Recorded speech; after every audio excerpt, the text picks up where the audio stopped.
Celebrating seniorhood. That's what I was asked to speak on. It was actually at my son-in-law's church, and he got to me quickly after he heard that I had been asked to speak to the seniors because he wanted to make sure that I knew that it wasn't the high school group that I would be speaking to. It was my peers, of course. Well, some of you know about Garfield the cat. Now Garfield was standing in his kitchen one day and he had on a striped nightshirt, and it was red and white stripes. He had on a nightcap too, and the top of it folded over, and it was also red and white. He had on a pair of bunny house shoes, and he was standing there with his cup of coffee, and the steam was coming up off of the cup, and his eyes were half closed. And he began to engage in philosophy. He said, as we get older, we get more and more information. And finally, we get so much that our heads cannot hold it all. And that's what's happened to me. I have so much information that it is spilled over into the rest of me. And so I am not fat. I am just really, really smart. And then he said, that's my story, and I'm sticking to it. Well, then also I heard about a lady who was about my age, and she told her friend, I'm going to aerobics class. After she got back from aerobics class, her friend said to her, how did it go? She said, well, it was like this. I jumped and I twisted and I pulled and I jumped and I jumped, and by the time the class was over, I finally got my leotards pulled up. Or some of you may be thinking like Garfield and me, that if God wanted us to touch our toes, he would have put them on our knees. Well, today what we want to do is see that aging is inevitable, but we might as well enjoy the process. I read about a man who left a conference, and he said, well, the conference is over, and I actually stayed there till I was about the last one to leave. But on my way out, I patted myself down and I couldn't find my keys.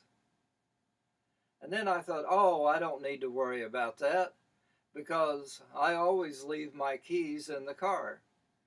Now, my wife gets on to me for that because she says the car will be stolen. But my theory is that's the best place for them because I'll always know where they are, except for my just momentary lapse just now. Well, he got to the parking lot and he looked out and the parking lot was empty. And then I'll tell you what happened in a little while. Now, I have a little bit of credibility to speak to you on this subject. You see, when I was in grade school and high school, I was fairly athletic.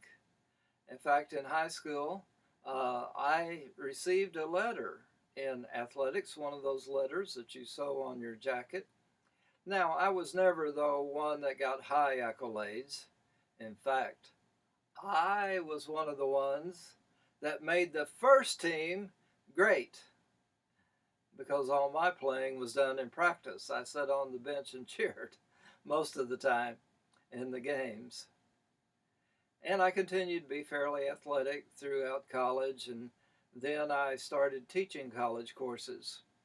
And there was this one particular course that was taught in a neighboring community, and it was just one student and myself.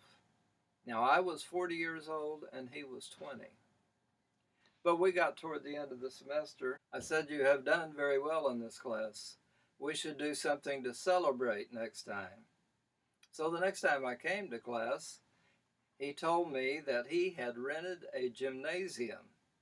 There's a small town near us, and the old grade school had been converted into a community center. And it could be rented out very, very inexpensively. And so he had rented out the gym, and we had it for a whole hour by ourselves. Now, instead of playing half court, crazily I agreed to playing full court. And at that time, my hands were still relatively quick, and I remember the first time that I stole the ball from him and the look that was on his face. And I actually think that I may have ended up winning that particular game. I know I did win some games because we continued to play after that during the next semester. But I know what it's like to be before my prime, to be in my prime, and to be past my prime.